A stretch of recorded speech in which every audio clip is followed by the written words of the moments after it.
Hello guys, இன்றைக்கி நம்ம polity 5வது கிளாஸ் தான் பார்க்க போகிறோம். ஸோ பார்க்க போகிற டாபிக் என்னென்னு பார்த்தீங்க அப்படின்னா ஒன்றியமும் அதன் ஆட்சி எல்லையும் அப்படிங்கிறது தான். ஓகேவா? ஸோ இதில் வந்து ஆர்டிக்கல் 1 to 4 அப்படிங்கிறது உங்களுக்கு கவர் ஆகும். ஸோ அது மட்டும் இல்லாமல் நம்ம இந்தியாவில் எல்லா ஸ்டேட்டும் எப்படி உருவாச்சு அப்படிங்கிறதும் இதில் பார்க்கலாம். ஓகே, ஸோ ஒன்றியமும் அதன் ஆட்சி எல்லையும் ஆர்டிக்கல் 1 to 4 பார்ட் 1 வந்து இதை பற்றி பேசும். ஸோ ஆர்டிக்கல் 1ல் என்ன சொல்கிறாங்க அப்படின்னா ஒன்றியத்தின் பெயர் மற்றும் அதன் ஆட்சி எல்லைகள் அப்படிங்கிறத பற்றி பேசுகிறது தான் ஆர்டிக்கல் 1. ஓகேவா? Name of the states and அதோட பவுண்ட்ரிஸ். ஆர்டிக்கல் 2 என்ன சொல்லணும்னா புதிய மாநிலங்களை சேர்த்தல் அல்லது உருவாக்குதல். ஸோ புதுசாக ஒரு மாநிலத்தை உருவாக்குறது அல்லது சேர்த்தல், அதை பற்றி பேசுகிறது. அண்ட் ஆர்டிக்கல் 3 அப்படிங்கிறது புதிய மாநிலங்களை உருவாக்குதல், தற்போதுள்ள மாநிலங்களின் பரப்பளவு, எல்லைகள், பெயர்களை மாற்றியமைத்தல், அதெல்லாம் ஆர்டிக்கல் 3ல் வரும். அண்ட் ஆர்டிக்கல் 4 பார்த்தீங்கன்னா ஆர்டிக்கல் 2, 3. ஸோ ஆர்டிக்கல் 2, 3ல் அது மட்டும் இல்லாமல் 1வது அட்டவணை, 4வது அட்டவணை. ஓகேவா? ஸோ இதிலெல்லாம் மாற்றங்களை ஏற்படுத்துமாறு சட்டங்களை உருவாக்குறது இந்த ஆர்டிக்கல் 4ல் வரும். ஸோ இப்போ இந்த 4 இதையும் வந்து ப்ரீஃபாக பார்க்கலாம் பாருங்கள். ஆர்டிக்கல் 1 வந்து ஒன்றியத்தின் பெயர் அதன் ஆட்சி பகுதிகள். அதாவது இப்போ இந்தியா அப்படிங்கிறது ஒரு பாரத் இஸ் இந்தியா அப்படின்னு சொல்லி இருக்கும். ஓகேவா? ஸோ பாரதம் மாநிலங்களின் ஒன்றியம் அப்படின்னு அழைக்கப்படுது. டாக்டர் அம்பேத்கர் இருக்கார்ல, அவர் என்ன சொல்லியிருப்பார்னா மாநிலங்களின் ஒன்றியம் அப்படிங்கிற வார்த்தை மாநிலங்கள் இணைந்த கூட்டமைப்பிற்கு முக்கியத்துவம் கொடுப்பதாக கூறியிருப்பார். ஓகே, ஸோ அதுதான் வந்து இந்த ஆர்டிக்கல் 1ல் வந்து சொல்லப்பட்டிருக்கு. ஸோ இந்திய நாடு முழுவதும் ஒருங்கிணைந்த அரசியல் நிர்வாக அமைப்பாக மட்டும்தான் இருக்குது. நிர்வாக வசதிக்காக தான் மாநிலங்கள் பிரிக்கப்பட்டிருக்கு அப்படிங்கிறது தான் உண்மை. ஸோ மாநிலங்கள் பிரிக்கப்பட்டிருக்கிறதுக்கு பின்னாடி இருக்கிற நோக்கம் என்ன அப்படின்னா அட்மினிஸ்ட்ரேட்டிவ் ஒரு பர்பஸ்க்காக தான். மொத்தமாக எல்லாமே சென்ட்ரல் கவர்மெண்ட்டுக்கு கீழே வந்துருச்சு அப்படின்னா அவங்களால அட்மினிஸ்ட்ரேஷன் பண்ணுறது ரொம்பவே கஷ்டமாக இருக்கும். அதனால தான் எத்தனை மாநிலங்களாக பிரிச்சிருக்காங்க? 28 மாநிலங்கள் 8 யூனியன் பிரதேசங்களாக பிரிச்சிருக்காங்க. ஓகே, ஸோ அதுக்கான ரீசன் என்னன்னு பார்த்தீங்கன்னா அந்த நிர்வாகம் வந்து ஈஸியாக இருக்கணும் அப்படிங்கிறதுக்காக தான். ஸோ இது வந்து இந்திய பகுதிகளை 3 வகையாக பிரிச்சிருக்கிறதா சொல்கிறாங்க. என்னன்னு பார்த்தீங்க அப்படின்னா ஒன்று மாநில ஆட்சி பகுதிகள், ஒன்று ஸ்டேட்ஸு, அதுக்கப்புறம் வந்து யூனியன் டெரிட்டரிஸ், இன்னொன்று பார்த்தீங்கன்னா அரசாங்கத்தினால் எந்த நேரத்திலும் இணைக்கக்கூடிய பகுதிகள் அப்படின்னு சொல்லி சில பகுதிகளை வச்சுருப்பாங்க. ஸோ அங்கே ஏதாவது ஒரு அசம்பாவிதம் நடந்தாலும் இல்லை தேவையில்லாத விஷயங்கள் நடந்தாலும் கவர்மெண்ட், சென்ட்ரல் கவர்மெண்ட் வந்து ஆட்டோமேட்டிக்காக அதில் கண்ட்ரோல் எடுத்துக்கும். ஓகே, அதுதான் இதில் சொல்லியிருப்பாங்க. அண்ட் இன்னொன்று நம்ம ஆல்ரெடி போன கிளாஸில் பார்த்த மாதிரி இந்திய கூட்டமைப்பு அப்படிங்கிறது பார்த்தீங்க அப்படின்னா மாநிலங்களை சிதைக்க முடியும். ஸோ எந்த நேரத்தில் வேணாலும் சென்ட்ரல் கவர்மெண்ட் நினச்சிச்சு அப்படின்னா அந்த மாநிலத்தை வந்து இது பண்ணிட்டு வேற ஒரு இது கூட சேர்த்துக்கலாம், வேற ஒரு ஸ்டேட் கூட சேர்த்துக்கலாம், இல்லைனா டைரெக்டாக குடியரசுத் தலைவர் அதுக்கு அங்கே வந்து ஆட்சி புரியலாம். ஸோ இந்த மாதிரி விஷயங்கள் எல்லாம் இருக்குது. ஆனால் அமெரிக்காவில் பார்த்தோம் அப்படின்னா அங்கே ஸ்டேட்டையும் சிதைக்க முடியாது, சென்ட்ரலையும் சிதைக்க முடியாது. ஓகேவா? அன்டிஸ்ட்ரிக்டபிள் ஸ்டேட் அண்ட் அன்டிஸ்ட்ரிக்டபிள் ஸ்டேட்ஸ் அப்படிங்கிறது தான் வந்து எங்கன்னா அமெரிக்காவோட கான்செப்ட். ஓகேவா? ஸோ அதுதான் இம்பார்ட்டண்டானது. அடுத்தது ஆர்டிக்கல் 2ல் என்ன சொல்லுவாங்கன்னா புதிய மாநிலங்களை சேர்த்தல் அல்லது உருவாக்குதல். Okay, so establishment of new states அப்படின்னு சொல்லலாம். Establishment or formation of new states அப்படிங்கிறது தான் இது வந்து அதாவது அட்மிஷன் அல்லது எஸ்டாப்ளிஷ்மெண்ட். ஓகேவா? இப்போ அட்மிஷன் அப்படிங்கிறதுல என்ன சொல்லுவாங்க அப்படின்னா இந்திய ஒன்றிய எல்லைக்கு வெளியில் அயல்நாட்டு இப்போ ஒன்றும் இல்லை, சிம்பிளாக சொல்லணும் அப்படின்னா நம்ம இந்தியாவுக்கு வெளியே இன்னொரு கண்ட்ரி கூட ஒரு மாநிலம் அப்படிங்கிறது இருக்குன்னா அந்த மாநிலத்தை அப்படியே வாங்கி நம்ம இந்தியா கூட ஒரு மாநிலமாக சேர்க்கறது தான் வந்து சேர்த்தல் அப்படிங்கிறது, அட்மிஷன் அப்படிங்கிறது கீழே வரும். இதுவே நிறுவுதல், எஸ்டாப்ளிஷ்மெண்ட் அப்படிங்கிறது என்ன அப்படின்னா இந்தியாவுக்கு வெளியே ஒரு பகுதி இருக்குது அப்படின்னா அந்த பகுதியை ஃபஸ்ட்டு இந்தியாவுக்கு வாங்கிடுவோம். ஓகேவா? இந்தியா கூட சேர்த்துக்கிறோம் அப்படின்னு சொல்லிட்டு இங்கே சேர்த்ததுக்கு அப்புறமா அதை ஒரு மாநிலமாக மாற்றுறது தான் வந்து இந்த எஸ்டாப்ளிஷ்மெண்ட். ஓகேவா? ஸோ இதுதான் அட்மிஷனுக்கும் எஸ்டாப்ளிஷ்மெண்ட்டுக்கும் இடையில இருக்கிற வித்தியாசம். அட்மிஷன்னா என்ன, ஆல்ரெடி அங்கே மாநிலமாக தான் இருக்கும், ஸோ அதை வாங்கி நம்ம அப்படியே இங்கே மாநிலமாக வச்சுப்போம்.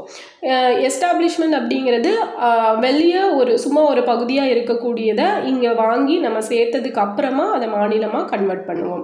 ஓகேவா? ஓகே, அடுத்தது பார்ட் 3, ஆர்டிகல் 3 அப்படிங்கிறது புதிய மாநிலங்களை உருவாக்குதல், தற்போதுள்ள மாநிலங்களின் பரப்பளவு, எல்லைகள், பெயர்களை மாற்றியமைத்தல். So formation of new states அப்படிங்கிறது வந்து இந்த ஆர்டிகல் 3க்கு கீழே வருது.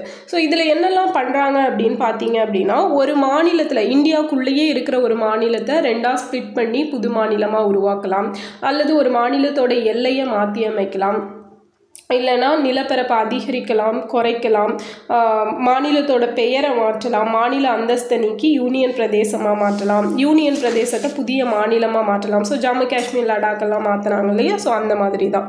ஸோ இதில் வந்து என்னென்னு பார்த்தீங்க அப்படின்னா, மாநில எல்லை தொடர்பான இந்த ஆர்டிகல் 3ல் ஏதாவது மசோதா கொண்டு வரணும், 3 ரிலேட்டடான மசோதா கொண்டு வரணும் அப்படின்னா அதுக்கு வந்து குடியரசுத் தலைவர்கிட்ட ஃபஸ்ட்டே பெர்மிஷன் வாங்கியிருக்கணும்.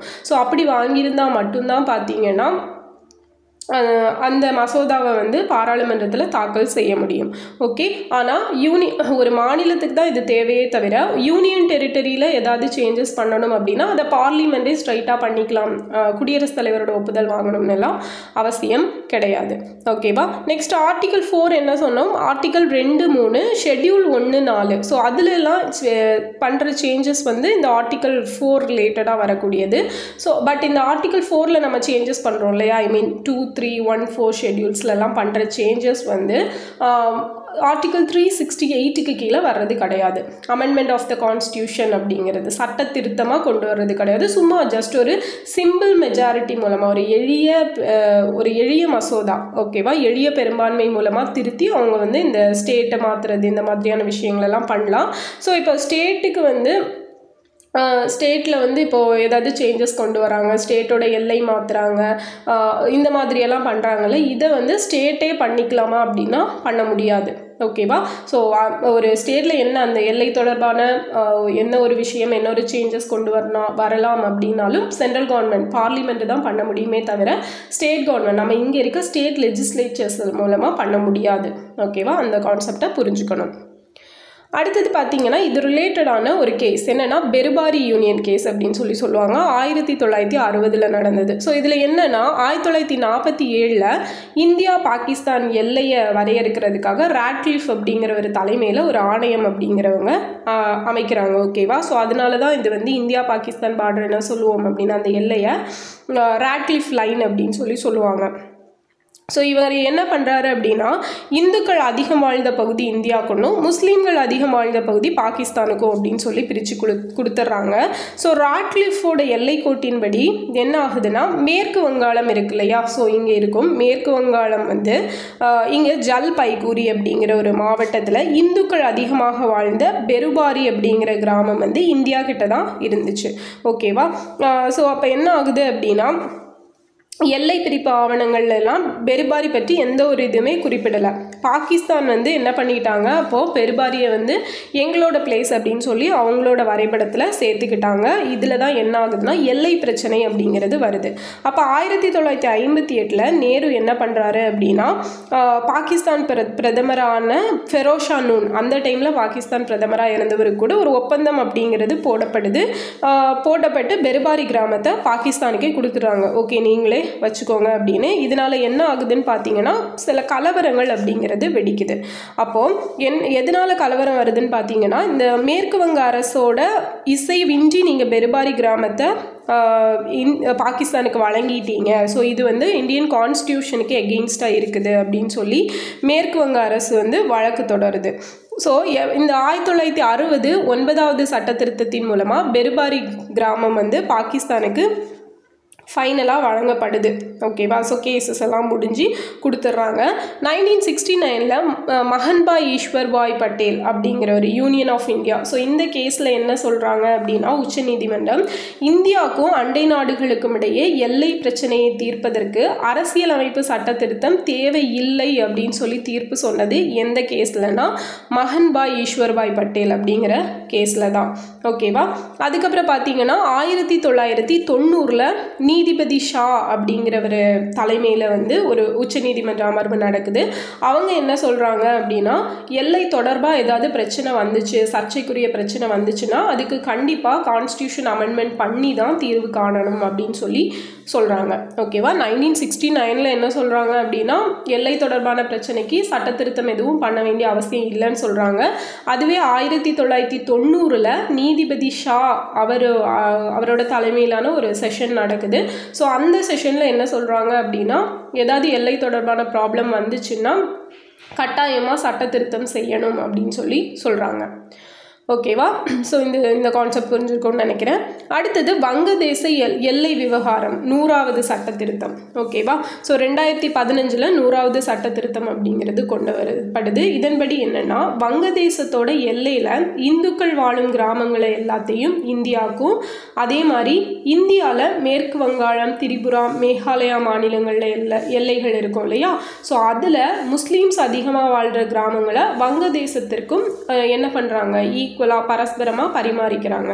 ஓகே. ஸோ இந்த சட்ட திருத்தத்தின் மூலமாக 111 பகுதிகளை வங்கதேசத்துக்கு வழங்குறாங்க. வங்கதேசத்திலிருந்து பெறப்பட்ட 51 பகுதிகளை இந்தியா வந்து தன்னோட பகுதியோடு இணைத்து கொள்ளுது. ஓகே. ஸோ இதுதான் வந்து 100வது சட்ட திருத்தம். 111 பகுதிகளை வங்கதேசத்துக்கு இந்தியா கொடுத்துட்டு 51 பகுதிகளை இந்தியா நம்ம கண்ட்ரி கூட இணைச்சிக்கிறாங்க. நெக்ஸ்ட் பார்த்தீங்க அப்படின்னா, இந்திய மாநிலங்கள் உருவாக்கம். ஸோ ஃபஸ்ட்டு வந்து ஜம்மு காஷ்மீர் என்ன அப்படின்னா, இந்தியா மாநிலங்கள் எல்லாத்தையும் சேர்த்து ஒரு ஃபுல்ஃபில்லாக ஒரு கண்ட்ரி உருவாக்கணும் அப்படிங்கிறப்ப சுதேச அரசுகள்கிட்ட இருந்தெல்லாம் வாங்கி எல்லாருமே இந்தியா கூட இணைஞ்சிடுறாங்க. ஸோ மூணே சுதேச அரசுகள் மட்டும் இணைய மறுக்கிறாங்க. யாரெல்லாம் அப்படின்னா, ஜம்மு காஷ்மீர், ஜுனாகத், ஹைதராபாத். ஓகேவா. ஸோ அப்போ ஜம்மு காஷ்மீரை யார் ஆட்சி புரிஞ்சிட்டு இருந்திருப்பா அப்படின்னா, மகாராஜா ஹரிசிங் அப்படிங்கிறவர் ஆட்சி புரிஞ்சிட்டு இருந்திருப்பார். ஸோ அவர் வந்து ஃபஸ்ட்டு கேட்டதுமே ஓகே நாங்கள் இந்தியா கூட சேர்ந்துக்கிறோம் அப்படிங்கிற மாதிரி ஈஸியாகவே எந்த ப்ராப்ளம் இல்லாமல், ஓரளவுக்கு எந்த ப்ராப்ளம் இல்லாமல் சேர்ந்துருவாங்க. ஸோ 1947 அக்டோபர் 26 ஜம்மு காஷ்மீர் வந்து இந்தியாவோட இணைக்கப்படுது. செகண்ட் பார்த்தீங்க அப்படின்னா ஜுனாகத். ஸோ ஜுனாகத் வந்து 1948 பிப்ரவரி 20 இணைக்கப்படுது. ஜுனாகத்தோட மன்னனாக இருந்த 3ஆம் முகமது மஹபத் கான். ஓகேவா. ஸோ அவர் வந்து ஃபஸ்ட்டு என்ன முடிவு பண்ணுறாரு அப்படின்னா, ஜுனாகத்தை வந்து பாகிஸ்தான் கூட சேர்த்தலாம் அப்படின்னு சொல்லி முடிவு பண்ணியிருப்பார். ஆனால் ஜுனாகத்தில் இந்த இந்து மக்கள் எல்லாம் என்ன பண்ணியிருப்பாங்க அப்படின்னா, போராட்டம் பண்ணியிருப்பாங்க. அதுக்கப்புறம் வாக்கெடுப்பு அப்படிங்கிறது நடைபெற்றிருக்கும். ஸோ வாக்கெடுப்போட முடிவில் பெரும்பான்மையான மக்கள் இந்தியா கூட சேர்றதுக்கு விருப்பம் தெரிவித்தனால ஜுனாகத்தை வந்து இந்தியா கூட சேர்த்துருப்பாங்க. அடுத்தது பார்த்தீங்க அப்படின்னா ஹைதராபாத். ஸோ ஹைதராபாத்தோட நிஜாம் மட்டும் கடைசி வரைக்கும் நான் சேரவே மாட்டேன் அப்படின்னு சொல்லி ரொம்பவே அடம்பிடிச்சிட்டு இருப்பார். அப்போது நிறைய வல்லபாய் பட்டேலெல்லாம் போய் நல்லா பேசியிருப்பாங்க. ஸோ அவர் தான் வந்து நம்ம ஒரு ஒற்றுமை, இப்போ நம்ம கண்ட்ரி இந்த மாதிரி ஒற்றுமையாக எல்லா ஸ்டேட்டும் சேர்ந்து இருக்கிறதுக்கு ஒரு பேஸ் யாருன்னு பார்த்தீங்கன்னா வல்லபாய் பட்டேல் தான் இல்லையா. ஸோ அப்போ அவர் வந்து பேசுகிறாரு. ஆனால் ஹைதராபாத் நிஜாம் ஒத்துக்கவே இல்லை. 1948 செப்டம்பர் 17 காலையில் வந்து போலீஸ் ஆக்ஷன் அப்படிங்கிறது, ஆப்ரேஷன் போலோ அப்படிங்கிறத கண்டக்ட் பண்ணுறாங்க.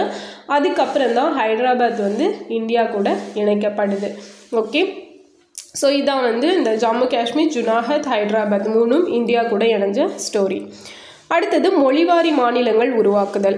ஸோ மொழிவாரி மாநிலங்கள் அப்படிங்கிறத உருவாக்கலாம் அப்படிங்கிற கோரிக்கை வந்து ஃபஸ்ட்டாக எப்போலேருந்தே எழுந்திருக்கும்னா 1920 ஐஎன்சி காங்கிரஸ் வந்து நடந்திருக்கும். ஓகேவா. ஸோ அப்போல இருந்தே மொழிவாரி மாநில கோரிக்கை அப்படிங்கிறது எடுக்கப்பட்டுருச்சு.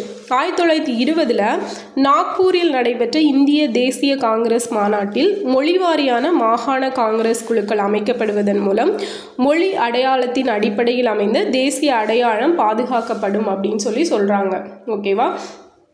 ஸோ மொழி அப்படிங்கிறத பேஸ் பண்ணி என்ன தேசிய அடையாளங்கள் இருக்கோ அது பாதுகாக்கப்படும் அப்படின்னு சொல்லி இந்த ஐஎன்சி காங்கிரஸில் சொல்கிறாங்க.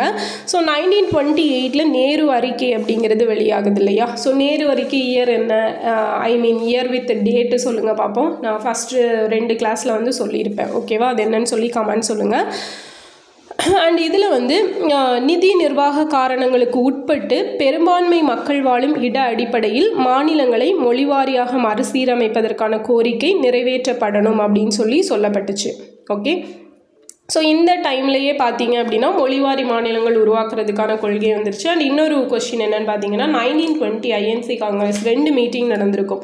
ஒன்று நார்மலாக நடக்கிற ஐஎன்சி காங்கிரஸ், இன்னொன்று பார்த்தீங்க அப்படின்னா சிறப்பு மாநாடு. ஸோ ரெண்டுக்குமே வந்து யார் தலைவராக இருந்திருப்பாங்க அப்படிங்கிறத கமெண்டில் சொல்லுங்கள். ஓகேவா? ரெண்டுக்கும் யார், சிறப்பு மாநாட்டுக்கு யார், நார்மலாக நடக்கிற ஐஎன்சி மீட்டிங்க்கு யார் தலைமை தாங்கியிருப்பா அப்படிங்கிறத கமெண்டில் சொல்லுங்கள். ஸோ இப்படி மாநில மொழிவாரி குழுக்கள் அமைக்கலாம் அப்படின்னு ஒரு தாட் வந்தப்போ ஃபஸ்ட்டாக யார் தலைமையில் குழு அமைக்கப்படுதுன்னா தார் அப்படிங்கிற ஒரு தலைமையில் அமைக்கப்படுது. டிபி தார் அப்படின்னு சொல்லுவாங்க. ஸோ 1948 ஜூன் 17 வந்து அமைக்கிறாங்க. ஓகேவா? ஸோ இந்த குழுவில் யாரெல்லாம் இருக்கிறாங்க அப்படின்னு பார்த்தீங்கன்னா எஸ்கே தார், பன்னாலால், ஜெகத் நாராயணன். ஸோ இவங்க 3 பேரும் தான் இந்த குழுவில் இருக்காங்க. இவங்களோட அறிக்கையை எப்போ சப்மிட் பண்ணுறாங்கன்னா 1948 டிசம்பர் 10 வந்து சப்மிட் பண்ணுறாங்க. ஓகே, ஸோ அப்போ இவங்க குழு என்ன சொல்லியிருப்பாங்க அப்படின்னா, இந்த ஒரு கண்ட்ரியில் வந்து இப்படி ஸ்டேட்ஸ் பிரிக்கிறப்ப மொழிவாரியாக பிரிக்கிறது அப்படிங்கிறது சரியாக வராது அப்படிங்கிற மாதிரியான அறிக்கையை டிபி தார் கமிஷன் கொடுத்துருப்பாங்க. ஓகே, அப்போ இவங்க இப்படி கொடுத்துட்டாங்க அப்படின்னு சொல்லி அடுத்தது ஜேவிபி கமிஷன்னு சொல்லி அமைக்கிறாங்க. ஜேவிபி கமிஷனில் ஸோ 1948 டிசம்பர்லேயே தான் அமைக்கப்படுது. ஸோ அதில் யாரெல்லாம் இருப்பாங்கன்னா ஜவஹர்லால் நேரு, வல்லபாய் பட்டேல், பட்டாபி சீத்தராமையா, இவங்க 3 பேரும் இருக்காங்க. ஸோ இந்த அறிக்கை எப்போ சப்மிட் பண்ணப்படுது அப்படின்னா 1949 ஏப்ரலில் சப்மிட் பண்ணுறாங்க. ஓகேவா? ஸோ இந்த குழுவும் என்ன சொல்லுது அப்படின்னா அதே மாதிரி தான், இந்த மாதிரி மொழி அடிப்படையிலான மாநில பிரிக்கிறது அப்படிங்கிறது சரி வராது அப்படின்னு சொல்லி தார் குழு என்ன சொல்லுச்சோ அதே மாதிரியான விஷயத்தை தான் இவங்களும் சொல்கிறாங்க. ஸோ அந்த மாதிரி ஒருவேளை நம்ம உருவாக்கணும்னா அது நாட்டோட ஒரு மேம்பாட்டுக்கு, டெவலப்மெண்ட்டுக்கு ரொம்ப ஒரு அச்சுறுத்தலாக இருக்கும் அப்படின்னு சொல்கிறாங்க. ஓகே, நாட்டோட ஒற்றுமையெல்லாம் பாதிக்கப்படும்னு சொல்லி. அப்போது இந்த மாதிரி நம்ம மொழிவாரி மாநிலம் பிரிக்கணும் அப்படின்னு சொல்லி ஒருத்தர் உண்ணாவிரதம் இருந்து இறந்துருப்பார். அவர் யாருன்னா பொட்டி ஸ்ரீராமலு அப்படிங்கிறவர். ஸோ 1952 அக்டோபர் 19 1952 டிசம்பர் 15 வரைக்கும் டோட்டலாக ஒரு 58 நாட்கள் அப்படிங்கிறது உண்ணாவிரதம் இருந்து இறந்துருப்பார். எதுக்காக அப்படின்னா ஆந்திர பிரதேஷ் இருக்குல்ல, அதை வந்து தனி மாநிலமாக பிரிக்கணும் அப்படின்னு சொல்லி இறந்துருப்பார். ஓகேவா? நெக்ஸ்ட்டு பார்த்திங்க அப்படின்னா இது கூடயே இந்த டேட்டாவையும் ஞாபகம் வச்சுக்கோங்க. சங்கரலிங்கனார். ஸோ சங்கரலிங்கனார் வந்து இந்த தமிழ்நாடு அப்படின்னு சொல்லி கொண்டு வரணும் அப்படிங்கிறதுக்காக உயிர் நீத்தவர். ஸோ அவர் வந்து 1956 ஜூலை 17 1956 அக்டோபர் 13 வரைக்கும் டோட்டலாக ஒரு 76 நாட்கள் அப்படிங்கிறது உண்ணாவிரதம் இருந்து இறந்துருப்பார். ஸோ எல்லாரும் போய் பேசி பார்த்துருப்பாங்க, உண்ணாவிரதமெல்லாம் இருக்க வேண்டான்னு அவர் கேட்டிருக்க மாட்டார். ஓகேவா? ஸோ அப்படி அவர் இறந்துருப்பார். பிஃபோர் இண்டிபெண்டன்ஸ் பார்த்தீங்க அப்படின்னா சுதந்திரத்துக்கு முன்னாடி மொழிவாரி மாநிலமாக பிரிக்கப்பட்ட முதல் மாநிலம் எதுன்னு பார்த்தோன்னா ஒடிசா. ஓகேவா? 1936 வந்து பிரிச்சிருப்பாங்க. ஆஃப்டர் இண்டிபெண்டன்ஸ்ன்னு பார்த்தோன்னா ஆந்திராவை பிரிச்சிருப்பாங்க 1956. ஓகேவா? ஆக்சுவலாக 53 பிரிச்சிருப்பாங்க. இந்த ஆக்ட் கொண்டு வந்ததுக்கு அப்புறத்துலேருந்து அது 56 அப்படிங்கிற மாதிரியான கணக்கில் வரும். ஓகேவா? Okay, fine. இப்போது அடுத்தது ஃபசல் அலி கமிஷன். ஸோ லாஸ்ட்டாக அமைக்கப்படுது. ஸோ இது வந்து 1953 டிசம்பரில் அமைக்கப்படுது. இதில் யாரெல்லாம் இருக்காங்கன்னா Fazal Ali, KM Panikkar, HN Kunzru. So இவங்க 3 பேரும் இருக்காங்க. இவங்க வந்து என்ன சொல்கிறாங்க அப்படின்னா மொழிவாரி மாநிலங்கள் அப்படிங்கிறத அமைச்சிக்கலாம் அப்படின்னு சொல்கிறாங்க. ஆனால் ஒரு மொழி ஒரு மாநிலம் அப்படிங்கிற கொள்கையை வந்து நிராகரிக்கிறாங்க. ஓகேவா? ஸோ இப்போ வந்து தெலுங்கு பேசுகிறவங்க எல்லாம் சேர்ந்து ஆந்திரா அப்படின்னு சொல்லி எல்லாம் அந்த மாதிரி இல்லாமல் எல்லா மக்களும் எல்லா இடத்துலையும் இருக்கணும். ஸோ அந்த மாதிரி ஒரு மொழி ஒரு மாநிலம் அப்படிங்கிறத ஏற்றுக்க முடியாது அப்படின்னு சொல்கிறாங்க. பட் மொழிவாரி மாநிலங்கள் பிரிக்கப்படலாம் அப்படிங்கிறத இவங்க தான் ஃபைனலாக கொடுக்குறாங்க. ஸோ இதன்படி மாநில மறுசீரமைப்பு சட்டம் அப்படிங்கிறது 1956 நவம்பர் 1 நடைமுறைக்கு வருது. அதுதான் வந்து 7th கான்ஸ்டியூஷனல் அமெண்ட்மெண்ட் ஆக்ட். ஓகேவா? ஸோ அந்த டைமில் எத்தனை மாநிலங்கள் எத்தனை யூனியன் டெரிட்டரிஸ் இருந்துச்சு அப்படின்னு சொல்லி கேட்பாங்க. 14 மாநிலங்களும் 6 யூனியன் பிரதேசங்களும் இருந்திருக்கும். ஓகேவா? ஓகே, இப்போ வந்து 15ஆவதாக 1956க்கு அப்புறம் என்ன ஸ்டேட்ஸ் எல்லாம் உருவாக்கப்பட்டுச்சுன்னு பார்த்தீங்கன்னா ஃபஸ்ட்டு வந்து 15th ஸ்டேட்டாக குஜராத் உருவாக்கப்பட்டிருக்கும் 1960 மே 1. இது வந்து மகாராஷ்டிரா பாம்பே மறுசீரமைப்பு சட்டத்தின்படி பிரிக்கப்பட்டிருக்கும். ஓகேவா? மராத்தி பேசுகிற மக்கள் எல்லாம் சேர்ந்து மகாராஷ்டிரானும் குஜராத்தி மொழி பேசுகிற மக்கள் சேர்ந்து குஜராத் அப்படின்னு சொல்லி ஸ்ப்ளிட் பண்ணியிருப்பாங்க. அடுத்தது நாகாலாந்து. ஸோ நாகாலாந்து வந்து 16வது மாநிலமாக பிரிக்கப்பட்டிருக்கும் 1960 1963 டிசம்பர் 1 1962 மாநில சட்டத்தின்படி நாகாமலை, அசாமின் துவான்சா பகுதிகள் இதெல்லாம் ஒருங்கிணைக்கப்பட்டு உருவாக்கப்பட்டது தான் இந்த நாகாலாந்து அப்படிங்கிறது. அடுத்தது ஹரியானா. ஸோ ஹரியானா எடுத்துட்டிங்கன்னா 17வது மாநிலமாக உருவாக்கப்பட்டிருக்கும் 1966 நவம்பர் 1. பஞ்சாபி மொழி பேசும் பகுதி பஞ்சாப் மாநிலம், ஹிந்தி மொழி பேசும் பகுதி ஹரியானாவும் பிரிச்சிருப்பாங்க. ஓகேவா?